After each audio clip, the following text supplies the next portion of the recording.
बिस्मिल्लाहिर्रहमानिर्रहीम अस्सलाम वालेकुम फ्रेंड्स। आज मैं आपके साथ शेयर करूंगी बहुत ही मज़ेदार करेले प्याज की सब्ज़ी बनाने की रेसिपी, वो भी फ्राई आलू के साथ। बहुत ही मज़ेदार और बिल्कुल डिफरेंट स्टाइल की ये सब्ज़ी बन के तैयार होती है। अगर आपके घर में छोटे बच्चे या बड़े करेले की सब्ज़ी चिकन या मटन या फिर कीमे के बगैर पसंद नहीं करते ना, तो इस तरीके से अगर आप बना के खिलाते हैं अपने घर वालों को तो सभी को बहुत ज़्यादा इंशाल्लाह ताला पसंद आने वाली है। चलिए स्टार्ट करते हैं रेसिपी को। यहाँ पे 850 ग्राम मैंने करेले लेके अच्छे से धो के खुश कर लिया था। और सबसे पहले स्टेप में हमने इसका ऊपर और नीचे वाला थोड़ा थोड़ा सा पार्ट जो है वो छुरी की मदद से काट लेंगे। और इसकी जो बाहर वाली स्किन है ना, खुरदरी वाली, इसको छुरी की मदद से इस तरीके से हम खुरच लेंगे। और यहाँ पे बहुत ज़्यादा मैं इसकी स्किन नहीं उतार ली, बल्कि हल्की हल्की सी हमने इसको ऊपर से खुरचना है। और इसी तरीके से सारे करेले जो हैं हम तैयार कर लेंगे। और यहाँ पे माशाल्लाह से सारे करेले जो हैं बाहर से मैंने इनको तैयार कर लिया। अब कटिंग करनी है, तो ये जो बाहर वाली जो स्किन हमने उतारी है, आप चाहें तो इनको फ्राई करके सालन में इस्तेमाल कर सकती हैं, लेकिन मैं इसको इस रेसिपी में इस्तेमाल नहीं कर रही। अब इन करेलों की कटिंग करते हैं। मेरे पास मीडियम साइज़ के करेले हैं तो मैंने गोल कटिंग किया। अगर बड़े बड़े साइज़ के हो ना, दरमियान में से कट लगा लें और इस तरीके से काट लें, लेकिन मैं यहाँ पे गोल कटिंग में ही इसको रखूँगी।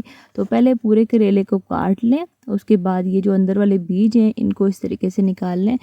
बहुत ही आसानी से तमाम करेले जो है ना बीज दरमियान में से निकल आएंगे। अगर ये आपको तरीका ज़्यादा मुश्किल लगता है तो आपने क्या करना है, करेले को दरमियान में से कट करना है।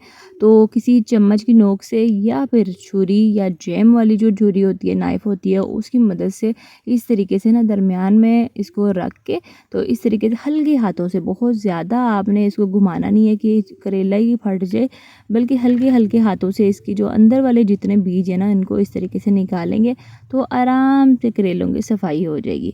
इसी तरीके से सारे करेले मैंने काट लिए। अब यहाँ पे इसी कड़वाहट को दूर करने की बारी आती है, तो उसके लिए नमक का हम इस्तेमाल करेंगे। 1.5 चाय का चम्मच नमक इन तमाम करेलों के ऊपर मैंने डाल दिए, छिड़क दिए। और उसके बाद हाथों की मदद से अच्छे से मिक्स कर लेंगे, ताकि जो नमक है ना वो तमाम करेलों के ऊपर अच्छे से लग जाए। और यहाँ पे नमक लगाने के बाद तकरीबन 1 से 1.5 घंटे के लिए मैं इसको एक छलनी में निकाल के तो नीचे प्लेट रख दूँगी और इसको कवर करके रख दूँगी। इस तरीके से जितना भी इसका कड़वा पानी है वो सारा प्लेट में निकल आएगा। उसके बाद मैंने करेलों को अच्छे से मसल लिया था एक दफ़ा, और उसके बाद 3 से 4 पानियों में ना खूब अच्छे से धो लिया। अब यहाँ पे छलनी में मैं डाल के इसको रख दूँगी इस प्लेट में, ताकि एक्स्ट्रा जितना भी पानी है इसका निकल जाए। अब ये करेले फ्राई होने के लिए रेडी हैं, लेकिन जो ग्रेवी बनानी है ना, तो उसके लिए हम ये मिक्सचर तैयार करेंगे। आधा कप दही में 1 चाय का चम्मच नमक, आधा चाय का चम्मच हल्दी शामिल करेंगे, 1 चाय का चम्मच सुरख मिर्च, 1 ही चाय का चम्मच कुटी हुई लाल मिर्च शामिल करेंगे, 1 खाने का चम्मच मैं शामिल कर दूंगी इसमें सफ़ेद सूखा धनिया, और सफ़ेद ज़ीरा आधा चाय का चम्मच। ये जो हम मिक्सचर बना के रख रहे हैं ना, इससे बहुत अच्छी ज़बरदस्ती इन करेलों के लिए ग्रेवी तैयार होगी, जो कि ये हम काम पहले करके रख रहे हैं। एक इस रेसिपी का मेन इंग्रेडिएंट और भी है, जो कि आगे चल के हमने इस्तेमाल करें, लेकिन फ़िलहाल इसको रखते हैं साइड पे। और नेक्स्ट स्टेप में एक कढ़ाई में 1 कप मैंने कुकिंग ऑयल शामिल की है, और इसमें हमने फ्राई करना है। जब गर्म हो जाएगा तो ये करेले मैंने इसमें शामिल करने हैं, और दरमियानी आग पे हमने करेलों को फ्राई करना है। करेलों को फ्राई करते टाइम ना हमने इनको छोड़ना बिल्कुल भी नहीं है। दरमियानी आंच पे मुसलसल चम्मच चलाते हुए एक जैसा कलर आने तक हमने इनको फ्राई करना है। और यहाँ पे चूल्हे की आंच का आपने बहुत ज़्यादा ध्यान रखना है, दरमियानी आग रखनी है। तेज़ आग पे अगर फ्राई करेंगे ना तो बाहर से कलर आ जाएगा, लेकिन अंदर से कड़वाहट बिल्कुल भी ख़त्म नहीं होगी। दरमियानी आग पे एक जैसा कलर आने तक हमने फ्राई करना है। और जैसे ही लगे कि करेले जो हैं वो क्रिस्पी हो चुके हैं, तो इस स्टेज पे हमने प्याज शामिल करनी है। मैंने 850 ग्राम करेले लिए थे, जो कि सफाई के बाद तकरीबन 500 ग्राम यानी कि आधा किलो बचे हैं। और प्याज भी मैंने 450 ग्राम के करीब ली है। तो प्याज की मिकदार मैं थोड़ी सी ज़्यादा ही रखती हूँ, करेलों में बहुत अच्छा टेस्ट आता है। और यहाँ पे आधा कप प्याज बचा के बाकी सारी मैंने इसमें शामिल किया, और तकरीबन 5 मिनट तक हमने इनको फ्राई करना है करेलों के साथ। यहाँ पे प्याज को हमने ब्राउन बिल्कुल भी नहीं होने देना। हल्की सी जब सॉफ्ट हो जाएगी प्याज, तो उसके बाद हमने इसको निकाल लेना है, और एक छलनी में निकाल लूँगी, ताकि एक्स्ट्रा ऑयल जो है ये निकल जाए। और उसके बाद इसी ऑयल में मैं शामिल कर दूंगी 2 मीडियम साइज़ के आलू, छिलका उतार के अच्छे से धो के, तो गोल फॉर्म में मैंने इस तरीके से इनकी कटिंग कर ली, और इतनी मोटाई मैंने रखी है। आप चाहें तो चिप्स फॉर्म में भी इनको कट कर सकते हैं। अब यहाँ पे प्यारा सा कलर आने तक हमने इनको फ्राई करना है। और यहाँ पे ये जो आलू है ना, इनका टेस्ट इन करेलों में बहुत ज़्यादा मज़ेदार लगता है और बिल्कुल डिफरेंट स्टाइल की ये रेसिपी है, बहुत ज़्यादा आपको पसंद आने वाली है। और यहाँ पे माशाल्लाह से आलू जो है ना बहुत अच्छे से फ्राई हो चुके हैं और बिल्कुल क्रिस्पी हो चुके हैं, तो इनको अब निकाल लेंगे और इसी ऑयल में अब हमने नेक्स्ट प्रोसेस करना है।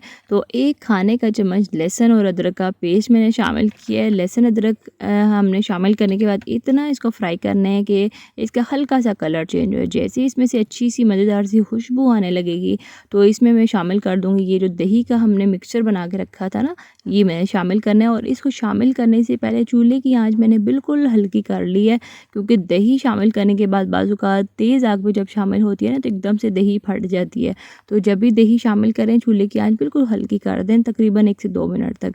और यहाँ पे दोबारा से 1 से 2 मिनट के बाद दरमियानी आंच करेंगे और 4 टमाटर मैंने इसमें शामिल किए हैं, बिल्कुल बारीक स्लाइस में कटे हुए, और मीडियम साइज़ के टमाटर शामिल किए हैं। मिक्स करेंगे, ढक्कन से कवर करेंगे और उसके बाद तकरीबन 5 मिनट तक कवर करके इसको पकाना है। 5 मिनट के बाद टमाटर बहुत अच्छे से सॉफ्ट हो जाएंगे और यहाँ पे माशाल्लाह से इतने सॉफ्ट हो चुके हैं कि चम्मच से मैं प्रेस कर रही हूँ ना, तो बहुत अच्छे से मिक्सिंग होती जा रही है।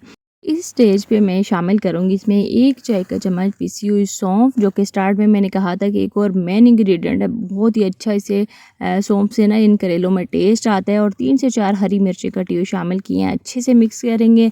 और इसके बाद ये फ्राई किए हुए जो करेले ना, ये मैंने इसमें शामिल कर देने हैं। करेले शामिल करने के बाद मैंने अब अच्छे से इसको मिक्स करना है, बिल्कुल हल्के हाथों से करेंगे ताकि आलू जो है ये टूटने ना पाएँ। और 1/4 कप मैंने इसमें पानी शामिल किया है। पानी शामिल करने से करेले जो क्रिस्पी है ना, इनको भी थोड़ा सा सॉफ्ट करेंगे। अगर आलू में थोड़ा बहुत फ़र्क हुआ तो ये भी ख़त्म हो जाएगा। और साथ ही साथ 1/4 से आधा कप के करीब जो प्याज हमने स्टार्ट में बचा के रखी थी, ये मैंने शामिल करनी है और इसको तकरीबन 6 से 7 मिनट के लिए दम पे छोड़ देंगे। और उसके बाद इसमें शामिल करेंगे हरा धनिया, खूब सारा हरा धनिया मैं शामिल करूँगी। 3 से 4 हरी मिर्चें शामिल करनी है। अच्छे से हम इसको मिक्स करेंगे और 1 से 2 मिनट तक हमने इनको मज़ीद पकाना है, ताकि हरा धनिया और हरी मिर्चें जो शामिल की हैं, ये इनका जो फ्लेवर है ना करेलों में अच्छे से आ जाए। और उसके बाद जनाब हम इसको डिश आउट कर देंगे बहुत ही मज़ेदार से। ये करेले प्याज की सब्ज़ी आलू फ्राई आलू के साथ जो है ये तैयार हो चुके हैं। इसको रोटी, पराठा, नान किसी भी चीज़ के साथ सर्व करें, लेकिन इससे पहले इसके साथ आपने पुदीने की चटनी जो है वो लाजमी बनानी है, क्योंकि करेले जो है वो तासीर में गर्म होते हैं। तो जब भी करेले की सब्ज़ी बनाएं, इसके साथ दही का इस्तेमाल लाजमी करें। तो इस ज़बरदस्ती रेसिपी के साथ मैं आपसे इजाज़त चाहती हूँ। वीडियो को लाइक और अपने फ्रेंड्स एंड फैमिली में शेयर करना मत भूलिएगा। और चैनल पर अगर आपने फर्स्ट टाइम विजिट किया तो सब्सक्राइब किए बगैर प्लीज़ अब मत जाइएगा। तो मिलते हैं फिर किसी और नई वीडियो के साथ।